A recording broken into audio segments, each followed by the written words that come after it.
I'm Brian Foster, and this is the Grindhouse Institute. On each episode of this podcast, Jeremy Floyd and I program a triple feature movie night. Each of the movies share common themes, and we discuss them here.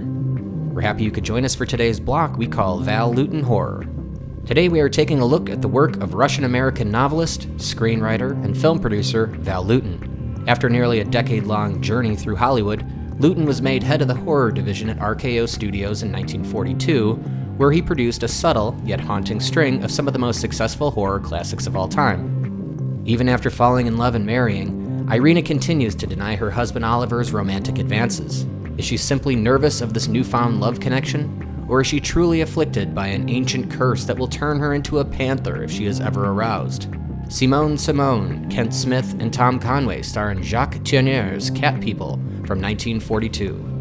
A caretaker hired to look after the ill wife of a Caribbean plantation owner finds herself engrossed in the island's historic culture and ancient rituals. Will she find a cure for the ailing patient, or has the patient become one of the walking dead? Frances D., Christine Gordon, and Tom Conway star in Jacques Tourneur's I Walked with a Zombie from 1943. Requiring a consistent supply of fresh bodies, Dr. McFarlane enlists the help of John Cabman Gray to provide him the necessary subjects, directly from their graves. When cemetery security heightens, and there are still bills to be paid, Cabman must resort to providing an even fresher sample. Robert Wise directs Boris Karloff, Henry Daniel, and Bela Lugosi in 1945's The Body Snatcher. Thank you for listening to the Grindhouse Institute. Please enjoy. And the catwomen of your village, too. You told me of them. Women who, in jealousy or anger or out of their own corrupt passions, can change into great cats like panthers. And if one of these women were to fall in love, and if a lover were to kiss her, take her into his embrace, she would be driven by her own evil to cure him. That's what you believe and fear, isn't it? Welcome back to the Grindhouse Institute. I'm Brian Foster, and with me as always is Jeremy Floyd. Hello, and how are you? Brian, if you read your Bible, it says, like unto a leopard, which means like a leopard, but not a leopard. But not a leopard. Jeremy, you always surprise me with the intros. I love it. Sometimes I surprise myself. Yeah. I can't believe it. I think this is a record. I think we're 3 shows in a row right now that we're going for horror. And today we're doing some more horror. Which I'm very excited about. I'm kind of getting my way from this podcast. We said we weren't going to do a lot of horror, but it's my favorite, and now we're doing a bunch of horror. Kind of are horror noir, kind of a hybrid, psychological. Psychological. Yeah. Sure. We're kind of in the brackish area right now. I agree. Yeah. We're talking classics today. From producer, auteur Val Lewton, mainly from his string of horror films that he did for RKO. We're talking Cat People from 1942, I Walked with a Zombie from 1943, and The Body Snatcher from 1945. And joining us to talk about these films is a special returning guest, Jeremy. If you could please do the introduction. Absolutely. I think we teased this one almost 2 years ago exactly when we talked last. Yeah. And I've been dying to do it ever since, and so happy we were able to put this one together. So please welcome my former film professor turned full-time film critic and podcaster, Eileen Jones. Hi. Welcome. Thank you so much. I'm delighted to be back. Welcome back. Yeah, this was quite a block, and I remembered us talking about it when we were talking Innocence and The Shining and The Haunting, and right, other sort of gothic stories, and this, you were kind of telling us about some of the Val Lewton stuff that would kind of also, fit into that subgenre of maybe gothic horror, and at least 2 of the 3 of the movies today were amongst those that you talked about. So maybe we should start by going over maybe why these movies in particular that to kind of exemplify Val Lewton. Well, the first 2 seem required because, especially Cat People is this legendary B movie that comes out and is an unexpected hit and takes horror in this new direction, and it is in a very gothic direction. Especially if you're taking the characteristics of atmospheric horror, Right. where the monster is mysterious and perhaps a psychological manifestation and made ambiguous in all sorts of ways, and you're relying on light and shadow effects and all sorts of things that render the whole subject ambiguous, as opposed to say Frankenstein's monster or Dracula or Wolfman or something quite definite. Yeah. So you have to And kind literal, of deal with the first two, because they were so shocking to Hollywood. The people who felt they were wiser and knew how this was going to go for these B movies, and then instead they were unexpectedly big money makers, and they really set the terms that were influential on a lot of films that would follow. People would cite the Val Lewton films, and then Body Snatcher is because we'll get into the main characteristics of those first films. It's when Val Lewton's unit starts to go against their own rules to some extent. Initially, they were doing things like, they were held to like 75 minutes or less. It was one of their rules. So if you like short films, boy, these are the ones to watch. These are perfect for this podcast. Absolutely. Just like qualifying as a feature, exactly. Yeah, just barely. But initially, one of their things was they were trying to get away from the universal tendency to set horror in the old Eastern European folklore-ish, Dracula-ish territory. So it was modern day, if not America, at least very recognizable working people, people of today, grounded, that kind of thing. Yeah. Yes. And they were, original scripts, even though I Walk with a Zombie is sometimes called Jane Eyre in the Tropics. So there's some hefty borrowing from Jane Eyre, but it's very modernizing in many ways. But when you get to later Lewton, they start to do period pieces and adaptations from literary works and things like that. So the Body Snatchers period. So he starts to move in that direction. He goes back to a kind of literary tendency he had, and he starts working with Boris Karloff. In several of the later films, and gives Boris Karloff who played, of course, most memorably Frankenstein, but was a great actor, and he gave him a new lease on life career-wise. Oh, so this was a resurgence for Karloff. Karloff because it was 10 years. Yeah, Karloff said he restored my soul because it was a big tribute, because Karloff had been stuck in that whole milking the universal monsters, so he was having to do all those return endless Frankensteins. Son of the Frankenstein. Son of Frankenstein. Endless Frankensteins, The endless Frankenstein list. Yeah. The Frankenstein verse. I didn't really want to look that up too much, and that was a question that I had, because obviously that film stars both Bela Lugosi and Karloff together, and it just reminded me of Ed Wood, the scene where the meltdown happens.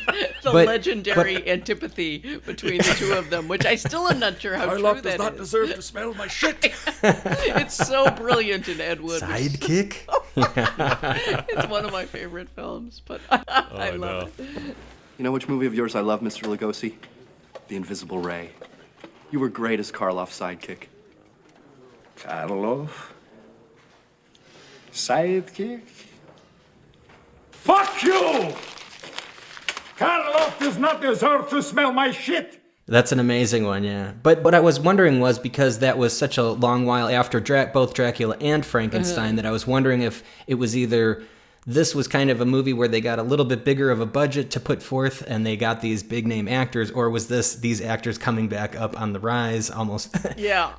Quentin Tarantino and John Travolta style Pulp Fiction, kind of bringing it back. And like you said, Boris Karloff's career actually had more life to it after this too, which is interesting. It gave him he's going to have a number of resurgences in his career. It's a rocky, difficult career, and he keeps coming back in various ways. But this is definitely one of them, because he's getting these big, interesting leading roles, but they are in B pictures. But there's such rich roles, he doesn't care. He's thrilled. He's just thrilled. Right. Yeah. You'll find the specimen in good condition. He was as bright and lively as a thrush not a week long gone. A likely lad, I'm told. I mean, yeah, and you can definitely get to see him sort of flexing more of his acting chops. I think even before we were talking, it's like I was mentioning to Brian how you guys on your show recently did a vampires episode, and I think one of the things you talked about was how Bela Lugosi and how sort of seductive he was, and how his presence was so magnetizing. And it's funny because the thing that sort of put Karloff on the map was him just kind of grunting, and in this one it kind of like flips those roles on their head, where it's like, Bela Lugosi gets to does a lot of at best Igor, right? Yes, like, grunting very Igor, lumpen proletarian figure who can barely utter. Yeah. While Karloff is, you are giving me money and laughing about it. Yeah, that's right. And then Karloff gets like this gigantic meaty role where he gets to sink his teeth into it and just be as evil as all and just hell. Huge monologues. Yeah, exactly. And, him and Henry Daniel, right. Who's a very, like, classy, haughty, Toddy McFarlane, upper class kind of actor and play those kinds of roles, has really got somebody to oppose him for once. Usually he was such a scene stealer, and the two of them just go have these verbal duels that are really brilliant repeatedly in the film. Fabulous, really fabulous. There's a lot of hate there, past hate that they just pepper in there, and it's class. It's great subtext. Class hate. It's right. In Body Snatcher, 1945, Boris Karloff is playing Cabman Gray. He's literally called. Yeah. He's called by his job, his lowly job title. He drives a horse-drawn cab.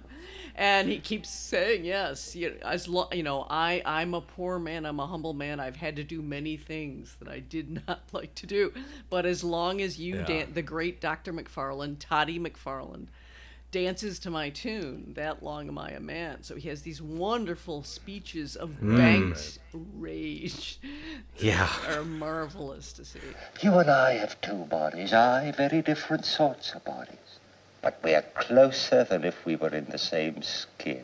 For I saved that skin of yours once, and you'll not forget it. Did I get this wrong? Did it sound like both Toddy and Cabman came up together, and Toddy got that's what I got out of it. The respectable, petite bourgeois. That's right. But something questionable might have brought him there, right? Because I thought that Cabman had something on Toddy, he cheated to get into the best medical exam or whatever. I don't know what that would be. Well, no, what he has on him is, and it would have made more sense than that, because people would probably have known about the Burke and Hare case, which keeps getting referenced. It was a very famous case. Yeah.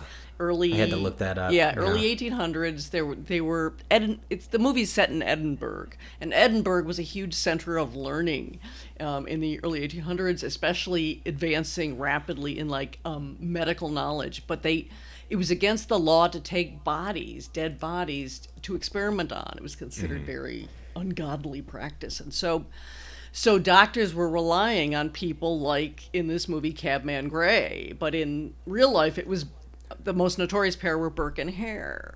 And Burke and Hare... samples. Yes, for samples. And they would pay them, and they would rob graves and everything else, but it got harder and harder to do because they started putting guards on graveyards to prevent this. And then they started... little cute dogs. And in the movie, there's a little cute dog that dies. Poor horribly. dog. It's really a hardcore scene. It's terrible. Like guarding the grave. For something that you don't see the violence happen, that you really feel it.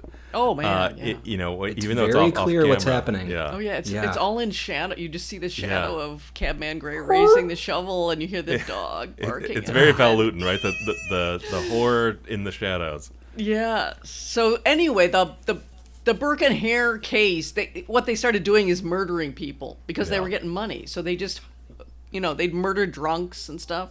And Burking became the notorious way that Burke, I forget his name, Edmund. No, it can't have been Edmund. What the hell was his name? I forget. But Burke would kill people practically with one hand. He would suffocate them. So it became, smother him that way. Yeah, it became known as Burking, and Cabman Gray demonstrates this.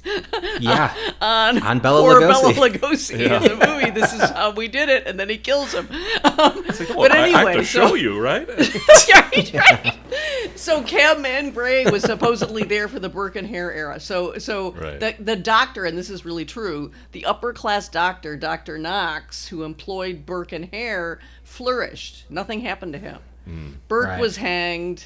Hare, I forget, chased by the mob, imprisoned, I forget. Terrible end, he didn't hang. Apparently both Burke and Hare were named William, so there you go. Hell, were they both William? Okay. Yeah. Anyway, nothing happened to them. Billy. Yeah. And then it's being repeated. So now it's, Toddy McFarlane, he's betting nothing would happen to him, but he's still terrified because Cabman Gray is his combined Burke and Hare, and is always threatening to expose what he kind of the Poe ending too, right? He can hear the sound of the person that he murdered, and it's he's haunting him, and then the dead body in the carriage at the end is very creepy. There's a very shocker ending where Toddy finally murders Cabman Gray, his other half practically by then. Yeah. Right. But when he's doing the wild cab ride at the end and they've got a body in the back, he keeps hallucinating or not that it's actually that he's hearing Cabman Gray, and you're hearing you'll never get rid of me, you'll never get rid of me in rhythm to the horses riding, and it's a storm is lashing down and it's very very horrifying, and he screams wildly at the end. It's just like it's a great scene.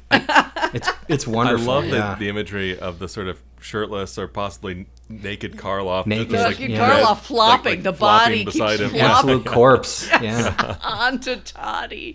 Yeah, it's fabulous. But I think my favorite part, because I have a theory, it's very hard to prove this, that Val Lewton was a very, very angry man.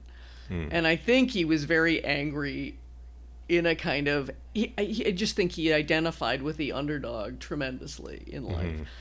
And he wasn't overt about it, but class themes often find their way. And in terms of the same thing, racial prejudice, he deals with very advanced themes for the time, for early 40s. But he finds encoded ways to deal with them so that you could watch the film in a very standard way for the time, or you could watch it in a very subversive way, and see a completely different film. So that's what's one of the big things that's exciting about it. And to revisit, right? I mean, because you're going to start finding those other themes, or peel back more layers as you're watching. I mean, I would say I Walked with the Zombies pretty overt when it comes to what they're really getting at with that storyline. But since we did go all the way to the third film, we jumped to the third. Should we go back to the that's beginning? perfectly fine. No, I honestly, I just love when it takes off like that. Do you guys want to stick around with or stay with the Body Snatcher? Do you want to start it from Cat People? Maybe we should go back to Cat People and work our way back. Well, what's Sure. kind of interesting is I feel like Cat People for sure is the version of this idea where it's like, because it's in America, but still has a connection to this it's this American point of view, but has this connection to this old world and it's faraway land, and you know, things are just different over there in Serbia. I don't know, maybe this or that. But hey, listen, you're in America now, baby. You don't have to do these things anymore. You don't have to think about it. You know what I mean? His all his speeches to her. Thanks, about, Ollie. Thanks, Ollie. Yes, the character Oliver. Oh my God. He's a man who marries the woman who's played by Simone Simon, of all names, French actress. But anyway, she's playing Irena, who comes from Serbia, and she's haunted by the idea that her whole ancestral line are cat women, devil worshipping witches who are cat women. They turn if they're aroused in any way. So there's a major sexual theme here that's quite daring. They turn into monstrous because in America, panthers. when two people fall in love, they generally kiss, right? Why? Well, when people in America are in love, or even think they're in love, they've usually kissed long ago. Yeah. Not now. That would be very risky. If you want me to turn into a panther, that sounds great. 70% of the time it works. 90% of the time, it's a big risk. You're a sex panther. But she marries the biggest dullard. But again, in terms of 1942, it wouldn't have been read that way. He would have seemed quite a typical, as he calls himself, he's a good plain Americano. He's awful, but most probably audiences wouldn't have seen that he's awful. Now you see clearly that he's awful. There's a point where the marriage, of course, is not going well from the beginning. And he says, I've never been unhappy. Everything's always gone swell for me. And you just realize he has 1 millimeter of depth. I mean, there's just nothing. Yeah, exactly. Stepped in deeper puddles, right? Yeah. So for Val Lewton, who almost always identifies with the woman, if there's a woman, or at any rate with the imaginative, the sensitive, the people who are troubled, The Right. people who are made the underclass. He almost always, and he definitely is identifying with Irena. You know, Oliver's he's just a nightmare figure, and he works in a shipbuilding office or some damn thing. Yeah, And they exactly. do She's an artist, and he's She's this an boring draftist. Yeah, You're a drafter. And he It's like, spends it's all of his time measuring things. So Right, he right. getting it wrong too every time. Getting you it know? wrong. Oh, where is my head today? Yeah, exactly. The only person who gets it right is this, I don't know what, assistant or, Yes. did she just work there or? She works there. His side piece, Yeah, right? exactly. Like that's Sidekick. really what she Well, becomes. it's his office wife. His office His wife. office wife, right? Who Yeah. obviously is meant to be his real wife, and if you Right. watch the sequel called Curse of the Cat People, they are in fact married, but strangely enough, they have a daughter, and it's their daughter who's exactly like Irena. Oh, wow. So it's this mysterious, Whoa. weird. Oh, it's a great film. It's in fact, child psychologists of the era praised the film because it was so sensitive about how a child actually sees, a very imaginative child sees the world where adults don't understand her and they accuse her of lying, and she's. Yeah. And Val Lewton so identified, he actually put something that happened to him as a kid. He was a very imaginative child. He was told once by an adult that this tree with a hole in it was a magic mailbox, and if you put something in it, and so he was going to have a birthday party, and they gave him the little invitations to mail, and he put it in the tree. And so he has that happen to the little girl, and the parents are mad at her, and they were the one who told her it was a magic tree. So it's Oliver again with Alice again as the worst parents, because once again they have no imagination, so they torture this little girl, but the ghost of Irena comes to help the little girl. Oh wow! Oh, it's wild. This sounds great. Oh, it's really good. You should see it. But at any rate, that's where, for someone who was so successful in Hollywood, Val Lewton, I don't know how he ever got this combination of quality. He was Russian. He was from Yalta. He had incredible mother, incredible aunt, Alla Nazimova, who was this spectacular silent film actress. He was raised by these women. So he was very sensitive and imaginative and, even morbidly sensitive, but somehow he winds up being David O. Selznick, who's a very famous producer, did Gone with the Wind. He winds up being his right-hand production head, which is impossible. David O. Selznick was addicted to amphetamines. Yeah. He didn't sleep. And he expected anyone who worked for him also not to sleep. Right. How this guy could have been both so tough and so competent. I mean, he was known in Hollywood for just being brilliant at script development, script writing, anything about physical production. He was terrific. How he could be both that and this very poetic, melancholy Russian soul, I don't know. It's an amazing set of combination of characteristics. So at any rate, that's how he identifies. So for him, it's Irena's story. Irena is the tortured one who's an artist. He always identifies if there's an artist. Her apartment in the movie is a dream apartment. Yeah. It is Yes. so Brownstone. No wonder he Oh moved my in with God. her. Yeah. Yeah, I know exactly. Yeah, exactly. Yeah. And it's everything about her. She has a distinctive perfume. She loves the night. She says, "I like the dark. It's friendly." Yeah. Those kinds of things reminded me a little bit of Dracula. Like I felt like that was kind of like how he's very sensitive to the children of the children night of and the the night, sounds, the and music I they had make. that. Yeah, I think that's exactly. right. I think that's right. Yeah. So, and then she marries this guy, and it's just gotta be a disaster in every way. And of course, the more it's a disaster, the more she keeps turning into, it seems, a cat. I mean, the conceit they had worked with was they didn't want the cat to ever be shown. They wanted you to truly feel ambiguous. She winds up seeing a psychiatrist played by Tom Conway, who's one of the stock company people who keeps showing up in Lewton films. He's George Sanders' brother, if you know who that fabulous character actor is. Yeah. Very ironic guy. These things are very simple to psychiatrists. You said you didn't know your father, that he died in some mysterious accident in the forest before your birth. And because of that, the children teased you and called your mother a witch, a catwoman. These childhood tragedies are inclined to corrode the soul, to leave a canker in the mind. But we'll try to repair the damage. Some of those therapy scenes kind of reminded me of another horror noir, Nightmare Alley, where it's like you have this like distrust psychiatrist. of Almost the psychiatrist. always in Exactly. there. There's a grift happening on the other side of the table, Right, or on the other side of the couch, right? Yeah. So yeah. Yeah. I mean, in this one, it wasn't quite as explicit about him being, full of shit. But, it wasn't fooling her, or it wasn't convincing her, I should say. But exactly, I should say, like, if the movie is sort of from Irena's perspective, everyone in America is full of shit. Yes. And like to be distrusted in a certain way. Right.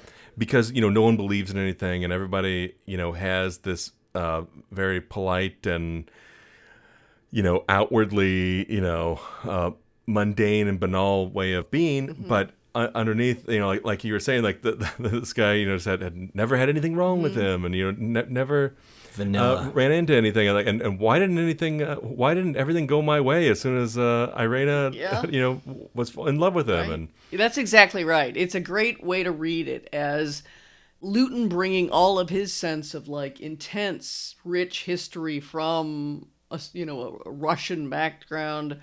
A strong sense of identity that has to do with the place you came from, your artistic abilities, all of these things. And then you can really argue that Cat People is a huge condemnation of America. For, again, the shallowness, the no sense of history, he keeps saying, why would you have this thing in your apartment that represents you? Right. History and you, and exactly. Why would you have that? Why would you have an identity, Why dude? would you have an identity that is specific to you? I mean, exactly. It definitely came across. I mean, it was like, it reminded me of sort of the thesis of, the Neil Gaiman's American Gods, like where all the fairy tales and all the, old wives' tales and whatever, well, that comes from the old country. Right. But you're here now, and none of that exists. Yes. But over there are some weird gods and superstitions that people believe in, and everything's about these superstitions.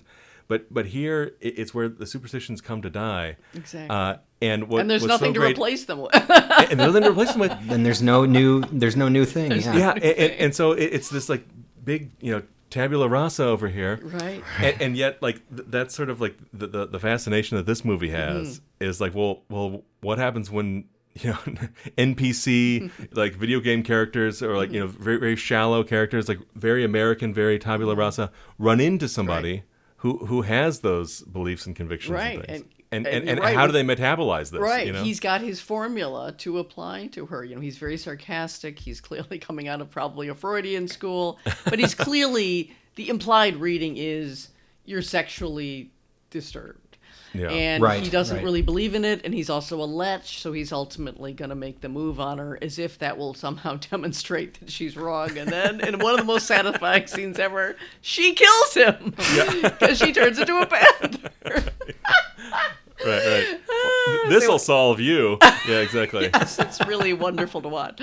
But again, it was the studio that forced them to finally put in a couple of shots of a real panther, to make it literal, and that was exactly what they did not want. I mean, the final shot of her dead is of a panther, right? It's not her laying there, right? Okay, yeah. Yes. Well, there's one shot of her laying there, and I'm trying to remember. I think they do have a panther, but they also have the head of a panther in one of the late scenes. I think it's when they're stalking Oliver and Alice in the office. Is that right? There's an actual shot of a panther's head. There's that, and then during the scene where she's ripping the doctor to shreds. Oh yeah, you see him wrestling with a stuffed animal or something. It's mostly a shadow, right? And it's being played that way, and then once or twice you do see a tail or whatever. So you do see a piece of the panther there, and it is very much a cat shadow. It's very much a cat. Yeah. Well, the cat shadow thing is still in the realm of the suggestion. Still ambiguous. But as soon as you see, I don't know what, objectively, that the panther's there, biting on something you can't quite see what it's biting on. Yeah. It is kind of showing you that the panther is was a thing, and not just a woman who can claw a couch or shred open a robe. Exactly. And little cats don't like her. Kittens hate her. Yeah. Right, and little cats don't like her. Right. It's funny because I'm reading my notes from the end of the movie, and it was psychiatrist tries to get with Irena. He tries to sword cane her after transforming. She panthers his ass. That's very good. That's a good summary. I think that. Did you write the Wikipedia entry?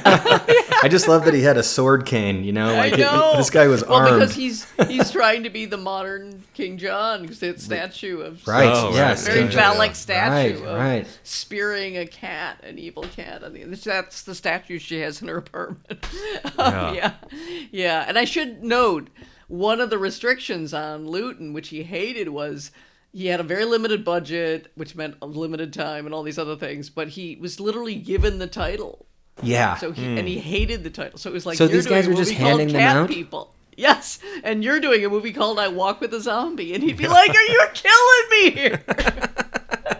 Is that a pop song from the 60s? I mean, personally, It's the precursor I think to the Monster Mash. I love these titles, but he loathed I do too, them. yeah. I'm, over time, they're fantastic titles. No, Cat they're People fantastic. is so cool. But I Walked with the Zombie was also fantastic. This was Yes. great. In kind of a different way, yeah. In a different way, yeah. What's wrong, darling? Oh, I couldn't sleep. I went out. Where'd you go? Just walked. I'm sorry about this afternoon. I just didn't think. Oliver, we should never quarrel. Never let me feel jealousy or anger. Whatever is in me is held in, is kept harmless when I'm happy. I turn handsprings, darling. I dance in the streets to make you happy. The way we were talking about with Body Snatcher and how at the very end there he was kind of hearing the voice of Karloff in possibly in his head, or maybe it was real. We don't know. That similar theme kind of played out in this one, where Irene was just or Irina was going to bed, or in a room by herself, or like there was that great The dream a sequence. moment that was like kind of interplayed between on either side of the door, where we have the sort of low shot of Oliver and then like the higher shot of Irina on the other side of the door, and what we're hearing in the background is like sort of a cat like wailing. No. Good night, Irina.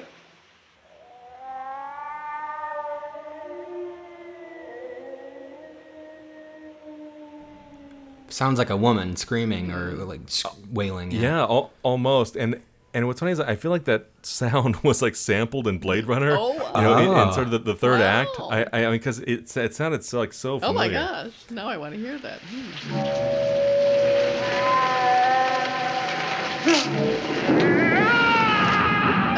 Yeah, That's pretty interesting, yeah.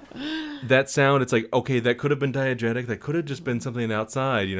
Cats make weird Right. noises, like stray cats do that.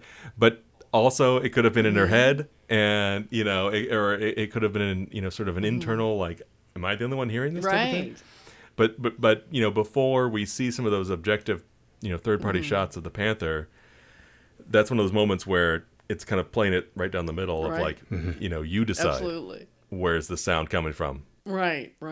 Yeah. And speaking of the soundtrack, there's some great. Most of the movies do really quite brilliant things given their budget, but one of the more famous things that gets established in Cat People that they feel then obligated to keep finding versions of is the scene they called it the bus. We need the bus scene.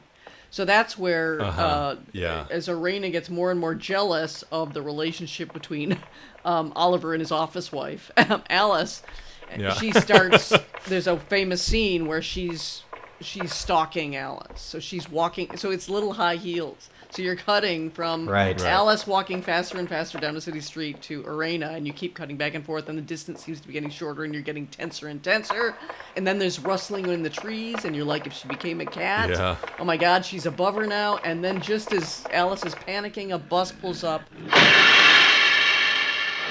And then there's a kind of whoosh of the air brakes, I think, and the door sounded like opening. a roar. And it sounds like a roar of a cat. Yeah. Right. And it made everyone, at the time, it worked wonders, because everyone in the theater, leapt 3 feet out of their seats. And so it became famous. So thereafter they'd say, we need a bus somewhere. Right. We need a bus here. Because it became this just absolutely required. Because Cat People, again, was such a phenomenon that no one expected. I mean, it just made Val Lewton a noted producer right off the bat. If you ever see the movie, there's an old great melodrama, absolutely fabulous, called The Bad and the Beautiful. I was going to bring that up. Yeah, exactly. Yeah. The Kirk Douglas scene where Kirk he's trying to Douglas- figure out how to do the monster. Yeah, they're being asked to do a cheesy monster movie, and it's got these terrible cat suits, and they're just like, what are we going to do? And they find a Val Lewton solution. It's clearly based on the Val Lewton story, and that's how famous he was and well known for having pulled this out of nowhere. And that character is really built as supposedly a combination of Val Lewton and David O. Selznick. The monstrous qualities are Selznick. But at any rate, so the Oscar-winning qualities, exactly. Yeah, absolutely, all the prestige and all that is, But anyway, that's how famous a case this was for someone coming from B movies, nothing expected of them, and out of nowhere he pulls out this triumph. Right. And plus, we shouldn't neglect to mention that Jacques Tourneur is the director, and people who are big Tourneur fans like to say, look. Val Lewton is getting all the credit, and Tourneur was this genius. He did Out of the Past, one of the great film noirs. Also, I Walked with the Zombie, right? And I Walked with the Zombie, he did the first two. So some people have just said, really, the Lewton phenomena is based on these first two films, which are some people argue they're the greatest of the films, and it's really, the credit should go to Tourneur. You get into these auteur arguments that are sort of But at any rate, just got to give a little shout out to Jacques. And I got to give a shout out to the film editor. Did anybody notice who that was? On Robert Wise, or it was a good guess. It was Mark Robson. Mark Robson, the other one. Yeah, he who makes also became a careers. director and did Seventh Victim and Valley of the Dolls and all kinds of stuff later on. No, I'll tell you a tragic story. Those two are like sons, Robert Wise and Mark Robson. Robert Wise has a colossal career. Mark Robson has a good career after it. Yeah. They started off as editors, famously. Robert Wise was the editor on Citizen Kane. On Citizen Kane, exactly. And he brings them along, gives them, he risks, he goes to the studio to argue for them to be allowed to direct films when they're like, they wouldn't ever have been promoted that fast. Well, toward the end of Val Lewton's career, when things are going really badly for him, they set up an independent film company, and when they got into an initial argument about content, they fired Val Lewton. Oh. So the two people he made, they just shoved a sword right in his back. They Hollywooded him super bad. Yeah, always hurts me. Maybe it was more like the Kirk Douglas character and kind of deserved exactly. It. Who was that Kirk Douglas character? Maybe it was actually Robert Wise. Right. Sorry to have disturbed you, Alice. I missed you and Oliver, and I thought you might know where he is. We waited for you at the museum. You'll probably find him at home. If you don't mind, then I'll run on. Just want to move into I Walked with the Zombie. Obviously, big zombie guy here, sitting here, so this was great. This kind of goes back to our study in zombies and the evolution of zombies that we did on this show.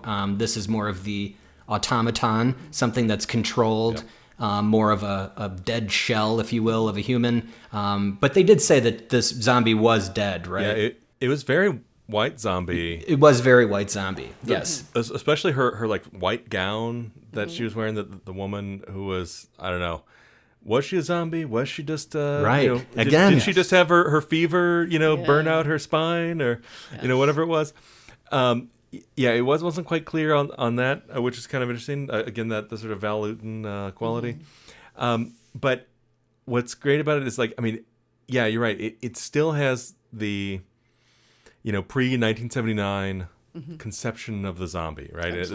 We're still riding the coattails of the white hot phenomenon of white zombie and what a zombie means, and it's like, it comes from Haiti or an unnamed island country in the Caribbean with a lot of sugarcane and a black underclass. I mean, it's not Haiti necessarily, but it's got a lot of the trappings of it. Well, and it's got a really important historical background.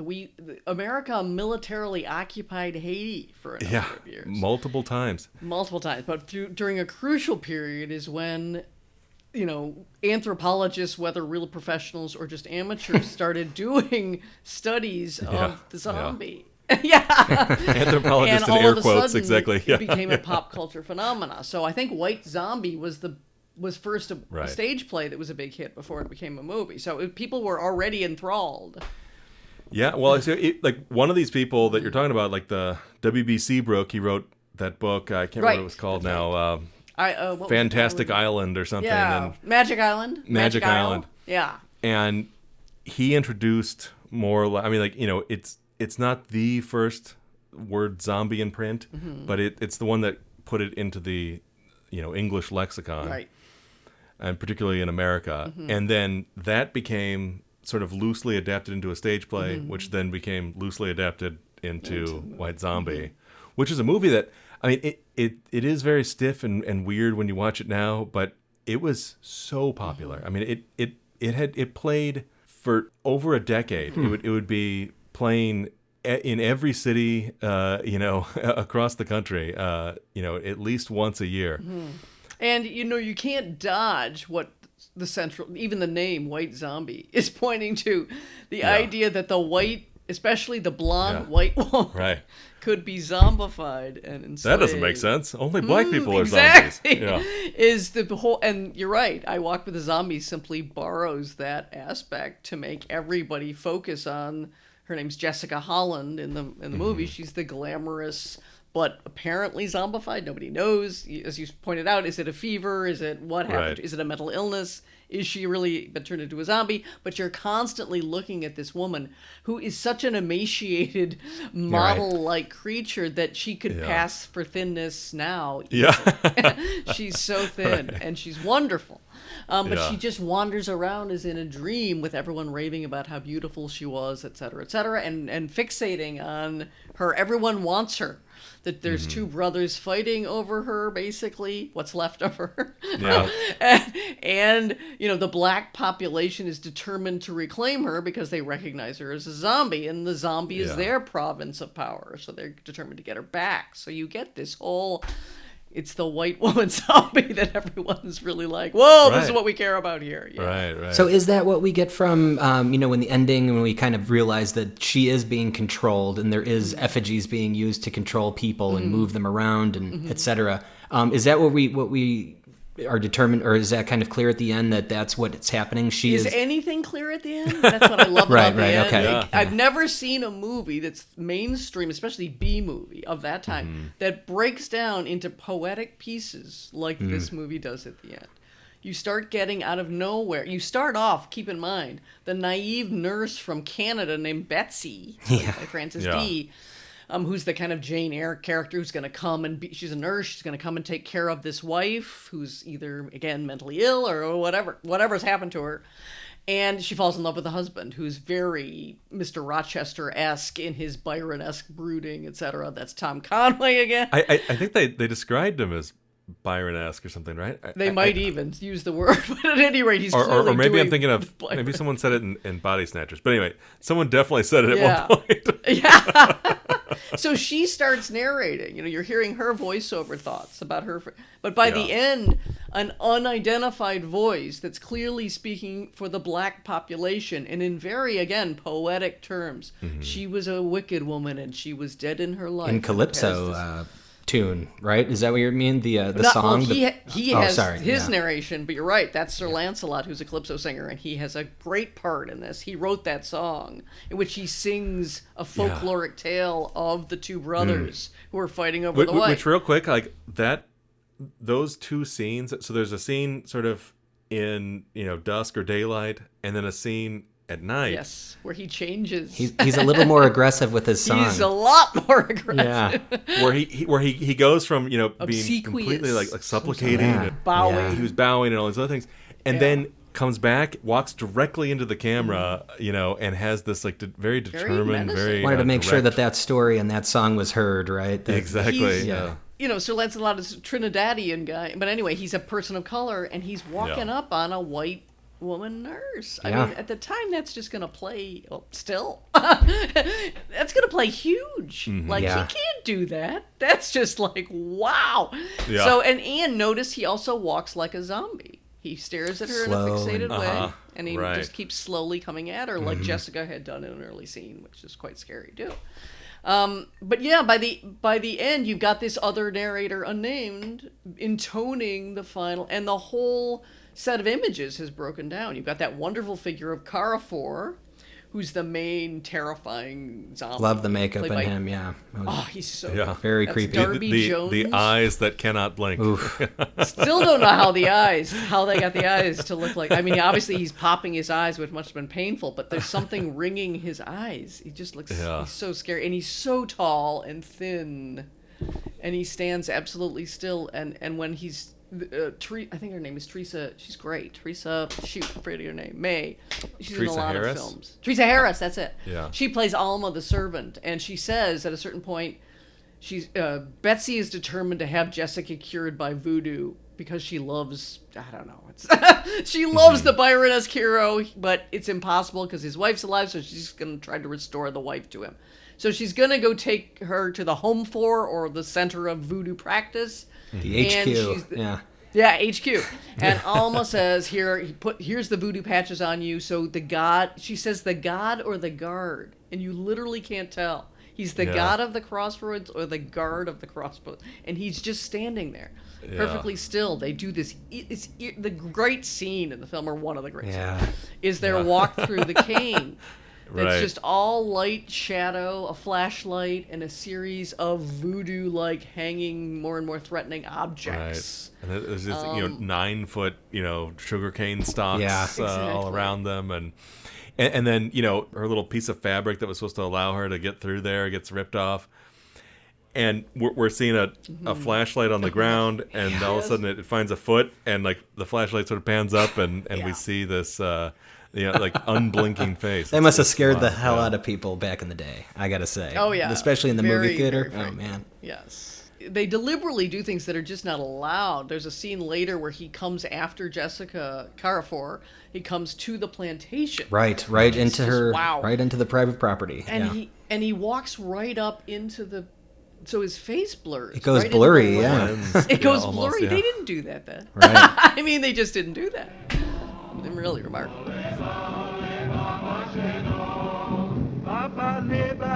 In White Zombie, the zombies didn't do the thing where they sort of walk with their arms straight out. And in this one, we do get that at one point at the very end, at that moment you're talking about. A Frankenstein-like. Exactly. Almost a Frankenstein arms out. And which is wild because, like, I mean, earlier when they were doing that thing where they were sort of teasing him with the little doll, which, by the way, it's Eastern European folklore that what we call a voodoo doll, in cinema, has nothing to do, like, it's never been a thing in voodoo apparently. It's only in sort of Eastern European culture, which Val Lewton, there we go. Sort of took and imposed puts this piece in, exactly, like adds a little piece to the voodoo lore. And but anyway, that scene where the guy like hands it to him, takes the thing away, puts it, has him walk to him, and put it in his hand again, has him walk again. That's another moment where I think you don't even see that in zombie movies until, I don't know what, Day of the Dead in the 80s. I mean, it's like you don't see zombies learning that way until much later. Bub. Yeah, you got it, Bub. Yeah. Oh my God, that's right. I didn't even think of that. That's great. But we were talking. I know, very nice. When he salutes. He salutes. Wow, I love that movie. Oh my God. That's a great one. It's so good. But so you were the one who loved that movie. Yeah. Oh my God. I love it. Absolutely. Yeah. Oh, totally. No, but didn't it not do well? I mean, maybe it was I don't think it did. X rating or whatever, but it just didn't get much play. Because Romero was like, no, I'm not putting a rating on my movie. No. You're gonna release it the way it is. Right. Say hello to your Aunt Alicia. Hello.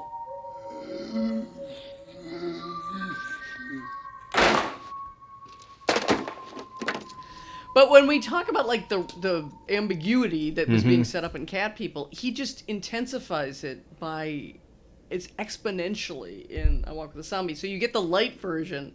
I love when the doctor is telling the nurse, Betsy, what a zombie is. Betsy asks, and he says, well, and it's a crazy definition. He says, a zombie's a ghost, a living dead. It's also a drink. Yeah. Yeah. And she's like, oh yeah, I've had a couple of those. Oh, it's a cocktail of the time. So having that is the light version, but the much more intense versions are things like there's a statue of San Sebastian, the guy with all the arrows. The arrows in him from the Christian faith. Yes. Who's called T. Misery. I think he's called the man who lives in the garden with a terrible, sorrowful look on his face. So he's described as a suffering man. But of course, he's also the figurehead that was on the slave ship that brought the slaves from various African to the West Indies. T. Misery? What's that? An old man with arrows stuck in him and a sorrowful, weeping look on his black face. You mean a figurehead. If you say, miss. And the enormous boat brought the long-ago fathers and the long-ago mothers of us all, chained to the bottom of the boat. They brought you to a beautiful place, didn't they? If you say, miss. If you say. But, I think they can get away with it because it's Haiti, and there was all that crossover of Catholic and voodoo gods just to sort of keep the population in line. Right. Oh, and they did touch on that. I mean, I know this is like, I don't know what, it's maybe a fake nation. It's what do they keep calling it? San Sebastian, maybe? In the West Indies, Yeah, they did touch on that when the mother of the two half-brothers... Yes. is running her little practice, and she's like, she's I can't remember what she says to him, but like she sees this little black boy's he has a little amulet on or something, and she says something to him about like, you can't be a Christian and practicing voodoo at the same time. Right, exactly. T. Peter, how do you ever expect to get to heaven with one foot in the voodoo foot and the other in the church? I'll get along with you. There's that, like, I don't know, saying or that joke or whatever, the cute little idiom or whatever in Haiti where it's like 65% of Haiti's population is Christian and 100% is voodoo. It's voodoo, exactly. And the Catholics wanting to control everyone would be like, we're looking the other way. That's fine. Close enough. Close enough. Exactly. But yes, that's one of the most shocking things. So you meet the mother of the two brothers. She's the widow of a missionary. She now practices a kind of missionary work that's like she's actually some sort of health practitioner unofficially. Yeah. And you finally find out. It wasn't really clear what her duties were there. It's very ambiguous why she's running a clinic, but she is. But then, of course, when Betsy takes Jessica to the home fort, she finally gets brought inside to the center of power. And, wait, HQ, who was in there? Yeah. And she's in there. She's running the whole show. And why? And why? Because I couldn't get those people to obey me. Right. So once her husband, the missionary, dies, the black population will no longer do what she says. So she makes herself a kind of voodoo priestess so she can tell them what to do. It's just the most shocking thing. Right. Oh, wow. Well, and then she, to what, like, quell the beef between her sons, invokes her voodoo-ness on, or at least... I created Jessica as a zombie. Right? Yeah. And then the doctor's like, no, you didn't. And you never can get the straight story. I was like, what? Right. What happened? It's really wonderful. But the end does seem to ratify... zombieism. It definitely does. This actually, all three of these movies. I was going to say this and Cat People, but also all three of these movies. Really, it's like have this distrust of Western medicine. Have this like idea of like, they're always playing devil's advocate with the doctor characters, and then exposing that maybe the doctor characters don't know what the fuck they're talking about. Right. Very much so. Well, and Lewton loved to upend. At least one reading would always allow you to take the conventional values and totally reverse them. So if normally you're going to wind up holding up science and rationality and the white population and the wealthy population. So, it should be that, the Fort Holland plantation is where all the values are. Right. But of course, in this movie... it's this miserable, wretched, fractured home. Awful people. Right. And Tom Conway has even knows it's terrible. Has that whole speech on the boat on the way over. Right. Yeah. Yes. Everything seems beautiful because you don't understand. Those flying fish, they're not leaping for joy. They're jumping in terror. Bigger fish want to eat them. That luminous water, it takes its gleam from millions of tiny dead bodies. The glitter of putrescence. There's no beauty here, only death and decay. Tom Conway has that speech later when he's talking to her after he's kind of fallen in love with her, and talking about how this place has always just been this like, horrifying nightmare. It's like, well, why is that woman crying over her niece being born? And it's like, well, let me show you the statue over here. It used to be the head of the slave ship, and everything about this, it was like, born into sin and misery. Yes, and that you're right. That's how the literal reversal of values is, because it's the heritage of slavery, they describe it as, that the black population cries at a birth and celebrates at a funeral, because then you're free. At a funeral, right. So that's how, and those early boat scenes are so remarkable because, yes, she's looking out romantically and you're hearing her voiceover narration, like, oh, it's so beautiful. And you hear his voice come in before you see him saying, it's not beautiful. Let me stop you right there. Yeah. You're seeing the luminescence of millions of dead fish. That's what gives it the glitter. Exactly. This is all ugly evolutionary stuff. But what's even more remarkable is when you first see him framed, he's completely, the whole foreground is taken up by the ship's crew, which is black. So there's a constant way that Lewton literally in that case, foregrounds the black population and will not let you ignore it. Even though your eye is being directed by lighting and stuff and where he's standing to him, there's no way to ignore that he's surrounded by this culture and he laments how awful it all is, but on the other hand, he ain't going to give up the plantation or stop doing what he's doing. Right. So instead he goes around being sad and Byronic and all that shit. But, it must have been this one where they brought up the Byronic thing. But yeah, exactly. It's like, I mean, it's a bummer, but I'm not going to give up my status. But oh well. Yeah. No, I love the line.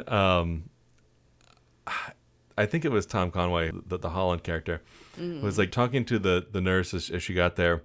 He says something like, "You'll find superstition is a contagious thing," and in a way, that is, I don't know what, one of the thesis statements for I was going to say this movie, but I guess kind of all the movies, right? It's like where it's like you get this idea that these things may be happening, may not be happening, and we're going to kind of play it where you can read it one way or the other.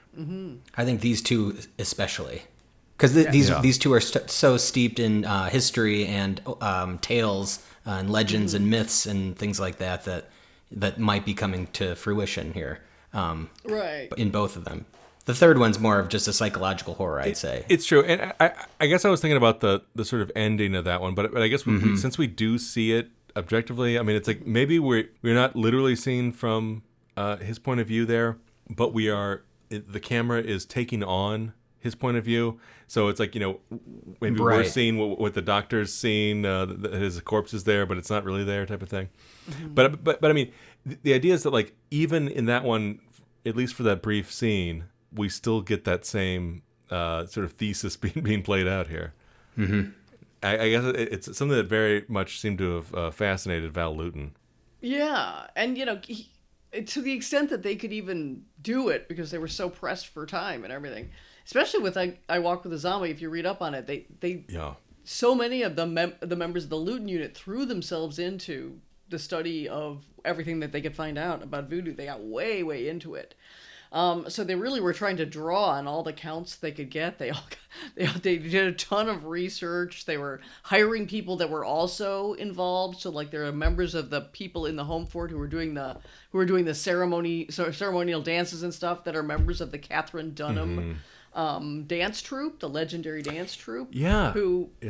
Catherine Dunham was doing not just creating dances. It was based on ethnography from the African diaspora. So she and her troupe were already, thoroughly engaged in this kind of research anyway. And it gets imported into this little B movie, which is a richness rare. This stuff seemed authentic to me, even if some of it might have been a little bit embellished or sure more embellished, theatrical. Yes. But I do feel like a lot of this felt very, very real to me, especially some of those scenes at. Was it Home Fort?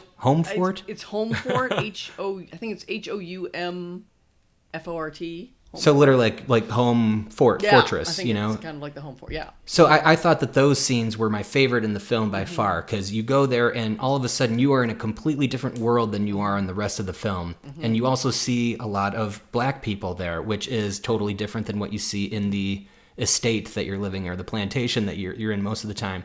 And I think that those scenes, especially with the voodoo priest who is doing all of the Saber Man. I worship the Saber Man. This reminded me of the movie The Thing. Because he proved that Mrs. Holland was a zombie by sabering her arm, right? And there was no blood that happened. And I thought that was very much, The Thing, trying to find out which one's the Thing. And it's nice because, when you move to the home fort scene, the first thing you do is you pan across the plantation, which is all lit up and bright. And again, if you took the values of Western culture, it would be like, this is the lit up place of white authority, and there's rationality here and everything, and this is good. And then you'd move all through, and then you'd go to the home fort and it'd be bad, and you're like, no, I want to be in the home. The whole reaction is quite different. I love the home fort. That looked way more fun. Oh, it's way more, deeply felt, with a tremendous investment in what they're doing, and it seems like a close-knit community, and there's a real sense-making power going on there, and it's a rival center of power, of course, and if you're Lewton, who always goes for the dark's friendly, that's where I would argue that is where he's for them. He's for that side. I mean, the dark wins. The dark does win in this one, right? I mean, there's a mercy kill at the end. I believe that's how it's described, where the brother he's also possessed, I would say, right? He's being controlled by the effigies as well, but he actually does end up killing using the arrows from the figurehead statue, which I think was a great tie loop around there, and it was just really brilliant to come around to that again. Right. And then the very poetic ending with Carafor. Shepherding those people into the water where that's where they're going to end up, and I mean that was just. It was beautiful. It seemed like he was trying to stop them, but then it was like, I thought he was trying to push them in, right? I don't know. Maybe I'm wrong. Maybe. But and it gets again very poetic, because if you remember, Wes takes the thing out of T Misery San Sebastian figurehead, spears Jessica as far as we can judge. Cut with the voodoo, the effigy being stabbed as well, which I thought was very solid. Right. Yeah, I thought that was solid. Carries her, and you're right, he's either pushed by Carafor or whatever, pursued by Carafor into the water. But then there's the black fishermen, who are like they're going through the water where they spear fish, and they see the exotic fish of Jessica and Wes. So it's, remember that early kind of Darwinian biological thing that Paul Holland, the Byronic guy, was saying. You think flying fish are beautiful. Well, flying fish are running from something. They're leaping out to avoid bigger fish that are trying to eat them. All of this is ugly Darwinian survival techniques. Don't think of it as beautiful. And then you see these kind of spearfishing guys later who come upon Jessica and Wes. So it's just like, it's so mind-blowing at the end to see a movie go that way, where you're just like, there's a poetic recitation, there's a breakdown of imagery so that it barely is cohering, but it has tremendous emotional logic. Yes, exactly. It's all about the emotion there, I would say. And it's just kind of there's not all this explanatory stuff at the end. It doesn't need it. It doesn't need it. No. Visual medium, right? I mean, it just looks great, and it evokes some sort of feeling within you. And I thought this one was very satisfying. I did think Cat People was too, but I thought I Walked with a Zombie had a great, punchy ending. I agree. I think I think it might be the richest one. Yeah. It's not a daring opinion. It's usually talked about as the masterpiece. Although I do say out of these three, I think Cat People was my favorite of the three. I liked that combination of, it was kind of a Wolfman story, it was kind of a Dracula story, it was kind of it had a lot to it. Also, it had a bit of a serial killer feel to it, or a person that's hunting, and I felt like it could have been she was a cat. She wasn't, obviously, but you also felt like, wow, she might just be a murderer, and she's actually hunting this woman at at one point. And I thought that was interesting. I Walked with a Zombie was a little bit more overt, I'd say. It was clearly, this was zombies, this was voodoo, this was pretty much straight on with what the mythology was. They did play it kind of down the middle at certain points, because it's like, you could believe that she had her fever and was in this state because of that, or you could believe because of the home front and what everyone's cursing her with over there. And you could also believe that Wes was under possession, or maybe he was just doing this mercy killing thing and deciding all this needs to end, and I'm going to be the one to end it. O Lord God most holy, the woman was a wicked woman, and she was dead in her own life. Yea, Lord, pity them who are dead, and give peace and happiness to the living. You were bringing up Catherine Dunham earlier when you were talking about the voodoo scene there. That reminded me of one of either Catherine Dunham's friends or one of her students. Maya Deren did a film. Oh yeah. She filmed it in the sort of 40s and the 50s. That's right. She was an assistant, completed wasn't she? Yeah. Okay. Later on, The Divine Horseman, Right. where they talk about and explore a lot of the sort of rituals and dance and things that that people do when they're practicing voodoo. And some of that scene where we're kind of witnessing some of that stuff in this movie reminded me of that.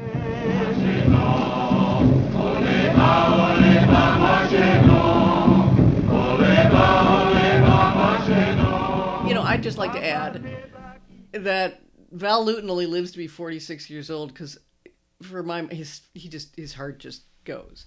That it's pretty arguable that he literally worked himself to death. Right. Because he did physical production by day and then he rewrote scripts by night. And he almost never, if he took a credit, it was Carlos Keith. He'd come up with this, but usually he didn't even take credit.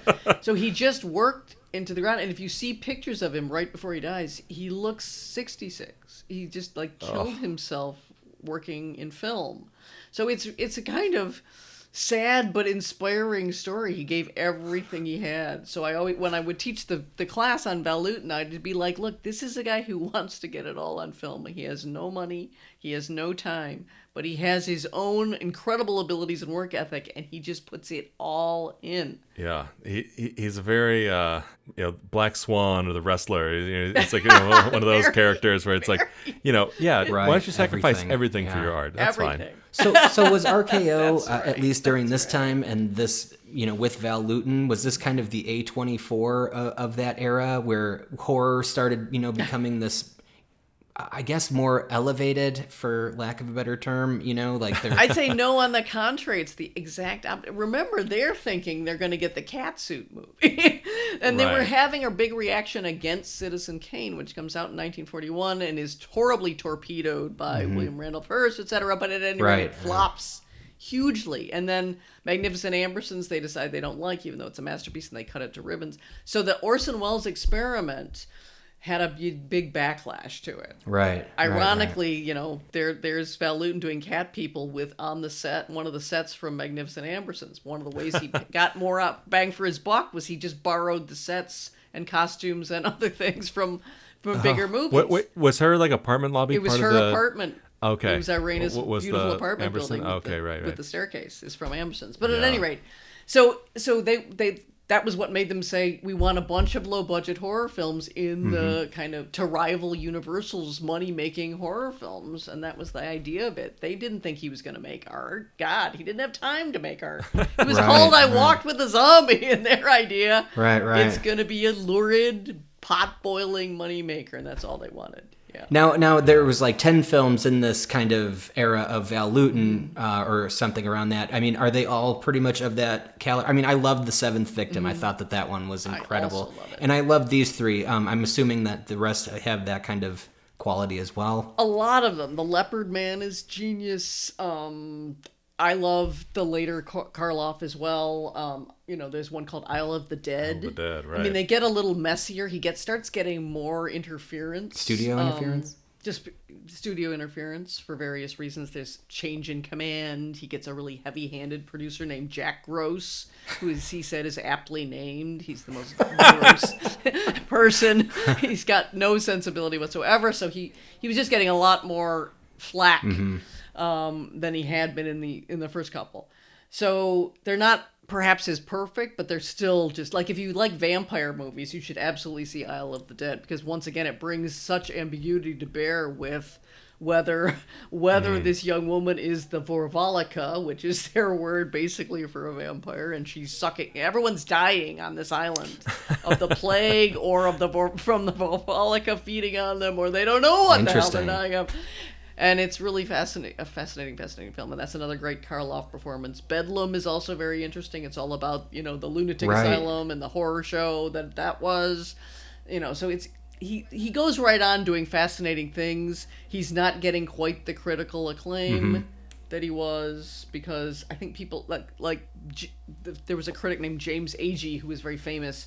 He loved Lewton stuff, but he said he's starting to get more and more literary and period oriented, and I'm not sure that plays to his strengths. Because I think that's what made Cat People so strong, right? That it happened in modern time, and it's kind of a mythological tale that happens here now in 1941. But yes, so I think that was his feeling. I think that was much stronger than going back into a kind of fancy literary kind of style. like what Stephen King does, right? He takes these really fantastical stories and brings them into the normal everyday life that we're in. The everyday, like a place where you can imagine vampires being here. You can totally understand where these people are coming from and why they would be terrified. Whereas you can't relate to being a peasant and seeing a Gothic castle at the top of the hill, maybe.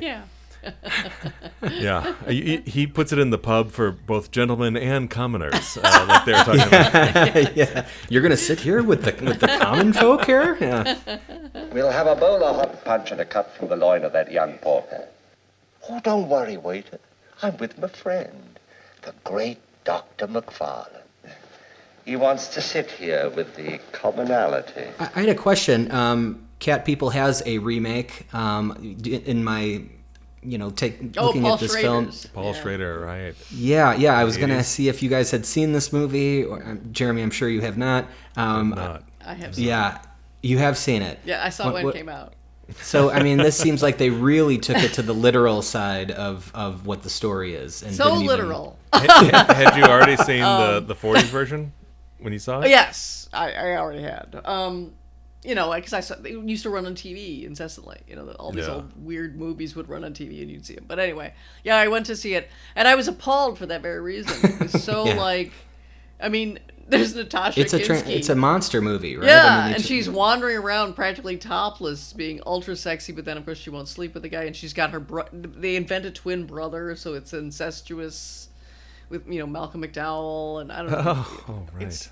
It's just like a sexy... And the dad from Home Alone's in it. And he's really tepid in this. He's really boring as hell, but I don't know if they're trying to do an Oliver thing like they did in the old... It's a little ambiguous, like you don't know what they're doing with that. I couldn't get over how lurid and obnoxious it was. I was baffled when I saw it. It killed all the ambiguity.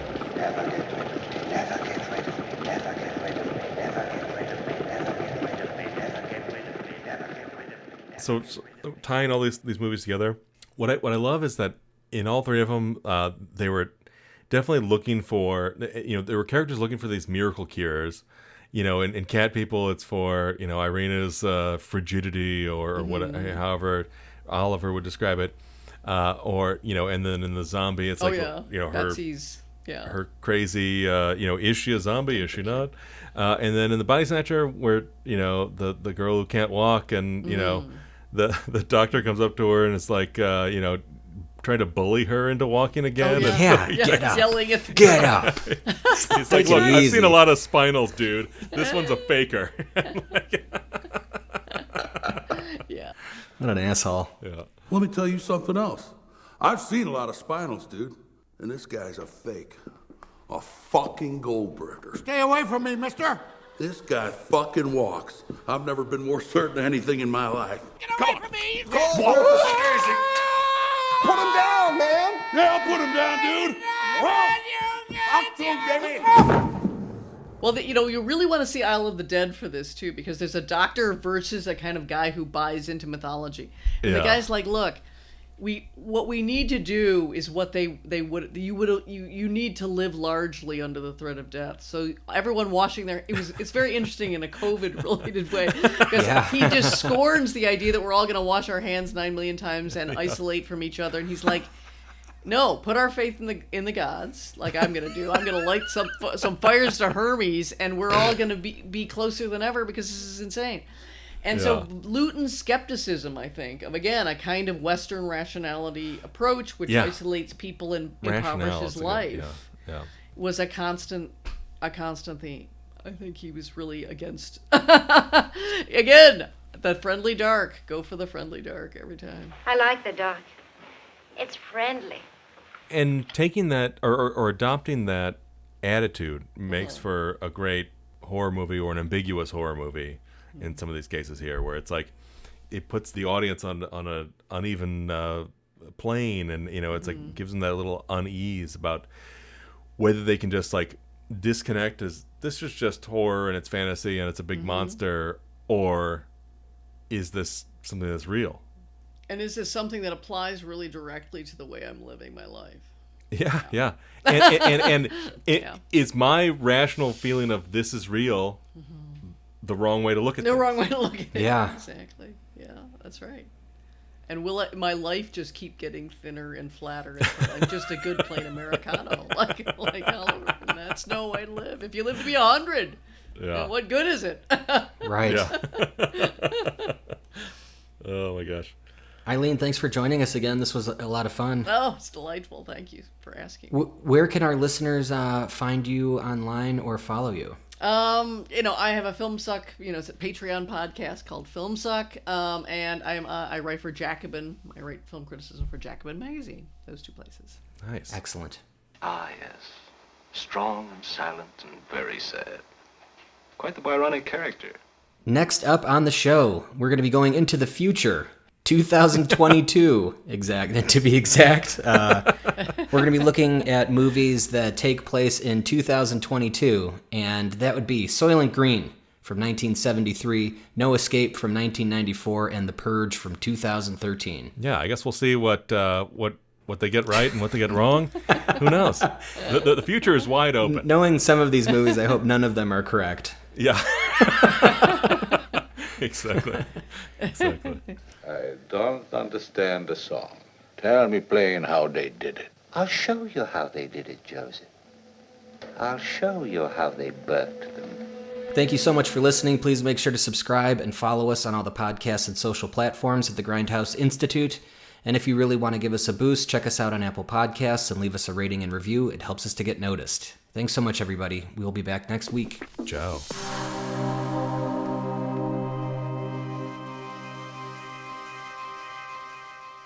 Her eyes are empty and she cannot talk, and a nurse has come to make her walk. Ah, woe, ah, me, shame and sorrow for the family. Ah, woe, ah, me, shame and sorrow for the family.